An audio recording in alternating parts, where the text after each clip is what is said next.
Aujourd'hui, je me trouve avec Julie Bissonnette, présidente de l'UPA Centre du Québec. Bonjour! Bonjour. Vous avez eu beaucoup d'événements là, avant les fêtes et ça se poursuit encore toute l'année avec l'UPA Centre du Québec. Premièrement, vous avez eu votre congrès général de l'UPA.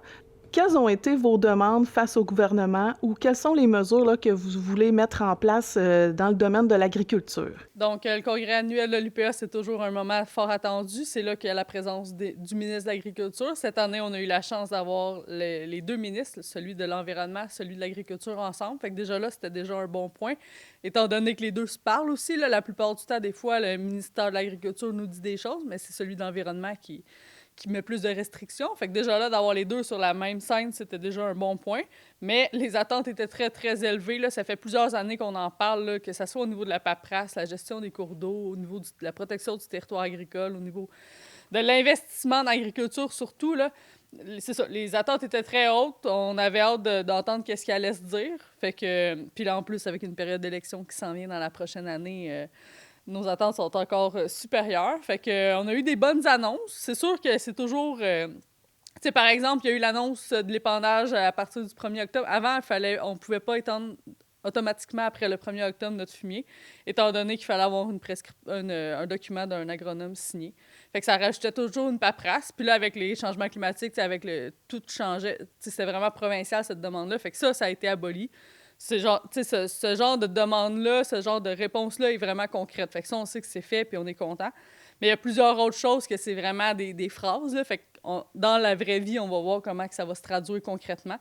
Mais nous, une chose qui est sûre, c'est au niveau de la paperasse. Des fois, il y a des nouvelles mesures, mais ça rajoute soit des étapes supplémentaires ou soit de la paperasse aussi pour les producteurs agricoles. Fait que ça, on attend de voir qu'est-ce qu'il y en est. Puis aussi le fait que ça soit rapide. Là. C'est bien beau l'annoncer, mais il faut aussi concrètement que ça se fasse sur le terrain. Fait que, c'est ça, on a plusieurs enjeux là, au niveau, justement, de la gestion des cours d'eau. Avec nous, dans le centre du Québec, on a le lac Saint-Pierre en plus, qui est vraiment un enjeu majeur. Puis en général aussi, le nettoyage des cours d'eau, c'est tout le temps, c'est pas si simple, c'est pas si faisable rapidement. Là.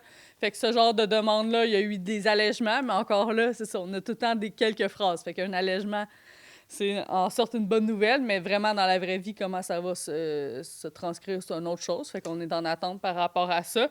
Aussi, au niveau de la levée du moratoire sur les superficies en culture, ça aussi, c'est une demande qu'on a depuis longtemps. On pouvait pas... les superficies en culture au Québec étaient gelées. On pouvait pas grossir nos terres agricoles. Là, encore une fois, la levée est faite, mais comment que ça va s'appliquer, comment que ça va aussi se coordonner avec au niveau des MRC, avec les municipalités, ça aussi, c'est à suivre. Fait que l'annonce est bonne, mais après ça, dans la vraie vie, encore une fois, comment que ça va ressembler, ça aussi, c'est à suivre. Puis aussi au niveau de la priorisation du prélèvement de l'eau, que l'agriculture va être priorisée. On l'a vu cet été, là, à quel point qu'on a eu hyper beaucoup d'eau, mais après ça, on s'est ramassé en sécheresse. Donc, puis il y a des régions, il y a des places dans la région qui ont été vraiment impactées, qui ont charrié de l'eau vraiment longtemps. Là, fait que ça a vraiment été un gros enjeu. Puis on est la plus grosse région aussi au niveau des productions de canneberge. Fait que ça aussi, on s'assure que les producteurs agricoles aient de l'eau quand ils en ont besoin. Là, puis on est déjà très conscientisés à l'eau aussi. Là. On fait pas exprès pour en prendre quand c'est pas le temps et tout. Là. Fait qu'il faut s'assurer de prioriser la gestion de l'eau. Fait que le ministère de l'Agriculture a annoncé ça au niveau de la priorisation du prélèvement d'eau. Fait que ça aussi, c'est encore une bonne nouvelle. Mais dans la vraie vie, comment ça va se... Fait que c'est ça, on prend les bonnes nouvelles qu'on a, là, mais ça va être à suivre. Puis dernière chose aussi au niveau du programme Agro-Performance qui a été lancé justement en décembre dernier. Un 24 millions qui avait été annoncé, il a été bonifié à 30 millions dernièrement. Mais ça, c'était vraiment au niveau de la modernisation des équipements. Fait que de s'assurer d'être plus compétitif au niveau des autres provinces, au niveau des autres pays et tout. Fait que c'est vraiment au niveau de l'équipement, d'avoir des équipements plus technologiques, des équipements plus... qui nous aident à alléger notre tâche. Mais, fait que là, ça a été annoncé. Fait que au niveau des régions périphériques, ils pouvaient envoyer leur candidature au mois de décembre. Nous, c'était le 12 janvier au niveau de notre région. Puis ça, c'est ça. Ça aussi, c'était une bonne nouvelle en décembre. Mais là, on a vu le 12 janvier, on pouvait envoyer nos formulaires à 9h.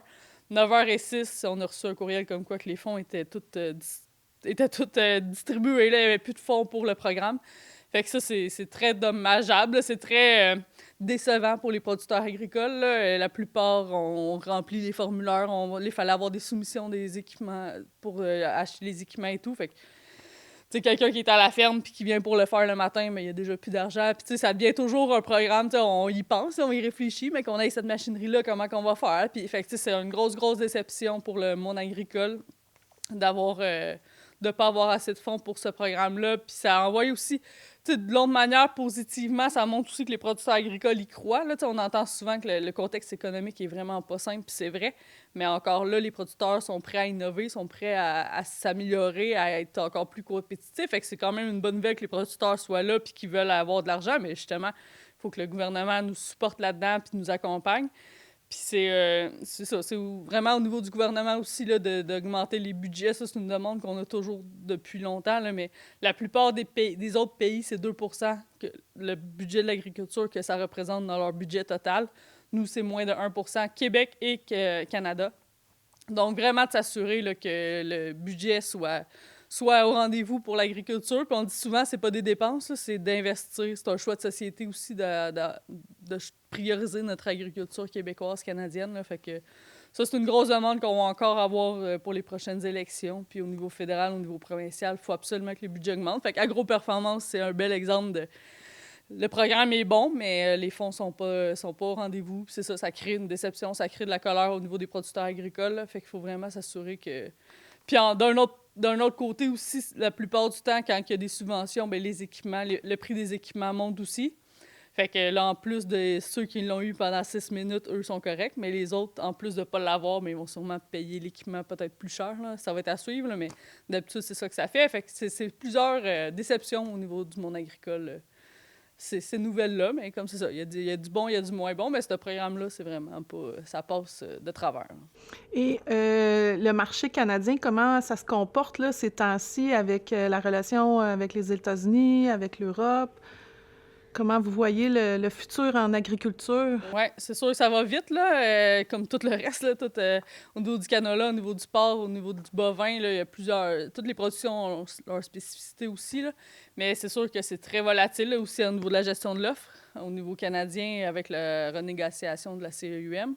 Fait que tout est on vérifie, on est on fait des veilles sur toutes les productions, puis on regarde tout ça, là, mais c'est sûr que c'est volatile, là, mais pour l'instant, ça dépend des productions, mais c'est quand même tenable, là, mais tout peut changer rapidement. Là. Et si on parle de statistiques, ici, au centre du Québec, il y a beaucoup d'entreprises agricoles. Oui, au niveau de la région du centre du Québec, c'est plus de 3000 entreprises, donc 5000 entrepreneurs agricoles pour la région. Le territoire agricole représente 93 de la région. Ça veut pas dire qu'on a beaucoup trop de terres. Au contraire, ça veut dire qu'il faut protéger ces terres-là agricoles. On en a besoin. Là, ça aussi, c'est un enjeu au niveau de la cohabitation, puis de tout le temps vouloir développer les villes. De tout le temps, il faut vraiment prioriser nos terres agricoles puis les protéger le plus possible. Les terres agricoles représentent moins de 2 du territoire du Québec, là, fait qu'on n'en a pas énormément. Il faut vraiment protéger celles qu'on a pour s'assurer qu'on ait des terres pour la relève agricole, pour la société et tout. Donc, oui, c'est ça. Puis au niveau de la Canneberge, je l'ai dit aussi, on est la plus grosse région. Puis on a aussi beaucoup de production animale et végétale. Fait qu'on est vraiment une région diversifiée, que l'agriculture est vraiment sur le territoire, puis qui fait que les régions sont dynamiques en partie grâce à l'agriculture. Et si on parle de transition écologique, tarification carbone, pouvez-vous nous éclairer là, dans ce domaine-là? Oui, mais il y a la fameuse taxe carbone, la tarification carbone. Donc, nous, on n'a aucun équivalent. Par exemple, un tracteur, c'est des tracteurs au diesel. On n'a pas de tracteur à l'électricité encore. Fait qu'on n'a pas d'autre alternative que de prendre de l'énergie fossile. Donc, on paye cette taxe-là, puis on est moins compétitif avec les autres provinces, étant donné qu'ils ne la payent pas nécessairement. Donc, en plus de payer, c'est ça, ça finit qu'on est encore de moins en moins compétitif. Donc, nous, on demande de se faire rembourser cette taxe-là, que l'argent nous revienne pour qu'on puisse investir, qu'on puisse prendre cet argent-là qui nous est dû, dans le fond, là, qui est la nôtre. Là. Donc, c'est une des demandes qu'on a au niveau du gouvernement du Québec aussi. Là. Récemment, là, il y a des activités, des rencontres avec l'UPA. Là. Il y a différentes activités qui se passent sur le territoire. Oui, ça, c'est la période. Là. L'hiver, c'est la période idéale pour rencontrer les producteurs, étant donné qu'à partir du mois d'avril, mai, puis même mars, pour la production acéricole, on tombe dans les récoltes, dans les semis et tout, puis dans la récolte de sirop d'érable. Donc, vraiment, janvier, février, c'est les rencontres, soit des assemblées générales annuelles des producteurs, soit aussi des formations. Il y a beaucoup de formations sur le territoire aussi pour les producteurs. Nous, au niveau de la fédération, on rencontre beaucoup de députés, on rencontre beaucoup de conseils des maires, étant donné que les élections ont passé puis qu'on veut on veut vraiment collaborer en région, là. L'agriculture, je l'ai dit tantôt, fait partie du territoire, fait partie des régions, fait qu'on veut absolument travailler en collaboration pour que ça soit parfois de défaire des préjugés. Là. Ça arrive souvent qu'il y a des préjugés au niveau de l'agriculture, que ça soit aussi de travailler en collaboration à mettre des règlements parfois qui sont un peu aberrants pour l'agricole, mais en se parlant avant. Mais c'est ça on va enlever ça. Au niveau de la protection du territoire agricole aussi, là, de démontrer l'importance. Là. Puis c'est oui, je l'entends souvent, ah, mais c'est un petit morceau, là, mais c'est plusieurs petits morceaux qui fait qu'on perd des terres agricoles. Là. Fait qu'il faut vraiment conscientiser les gens par rapport à ça. Fait que c'est vraiment... c'est une grosse période pour nous, là, mais c'est là qu'on fait beaucoup de rencontres, qu'on développe aussi au niveau de l'agriculture, nos demandes et tout. Là. Mais l'avancée la plus importante pour la région, c'est la première qui me vient en tête, c'est vraiment au niveau de la santé psychologique. C'est un gros dossier, la santé mentale des producteurs agricoles. Fait que ça fait quasiment un an et demi, on a lancé le Fonds de santé psychologique au niveau de la région du Centre du Québec. On est la seule région à avoir ça. Puis le but, c'était pas de recréer une autre entité, c'est vraiment d'avoir une veille sur qu'est-ce qui se passe en région. Oui, on a au cœur des familles agricoles, on a cette chance-là d'avoir des travailleurs, des travailleuses de rang qui se promènent dans nos rangs pour la santé mentale puis qui rencontrent les producteurs.